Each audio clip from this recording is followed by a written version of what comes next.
మిడి cover తో మీ మాతృత్వ కలలను సాకారం చేసుకోండి. ఇప్పుడు IOI పై 50% IVF పై 20,000 తగ్గింపు మరియు పొందండి ఉచిత కన్సల్టేషన్ తో పాటు ఫ్రీ అల్ట్రాసౌండ్ స్కానింగ్.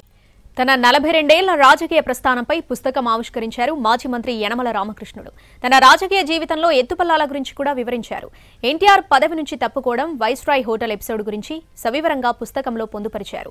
మరోవైపు యనమలను చూసి క్రమశిక్షణ నేర్చుకోవాలన్నారు స్పీకర్ మంత్రులు. పార్టీలో ఉన్న పరిస్థితులు, పార్టీ ఇచ్చిన అవకాశాలను గురించి ప్రస్తావించారు. 1995 ఆగస్టులో శాసనసభలో ఎన్టీఆర్ను మాట్లాడనివ్వలేదనే ఆరోపణలు సత్యదూరమని క్లారిటీ ఇచ్చారు రామకృష్ణుడు. స్పీకర్గా ఎన్టీఆర్ను మాట్లాడమని కోరినప్పటికీ ఆయన మాట్లాడలేదని, ఎన్టీఆర్ మాట్లాడకుండా ఆయన అనుచరులే అడ్డుకున్నారని గుర్తు చేశారు. తన 42 ఏళ్ల రాజకీయ ప్రస్థానంపై పుస్తకం ఆవిష్కరించారు మాజీ మంత్రి యనమల రామకృష్ణుడు. తన రాజకీయ జీవితంలో ఎత్తుపల్లాల గురించి కూడా వివరించారు. ఎన్టీఆర్ పదవి నుంచి తప్పుకోవడం, వైస్రాయ్ హోటల్ ఎపిసోడ్ గురించి సవివరంగా పుస్తకంలో పొందుపరిచారు.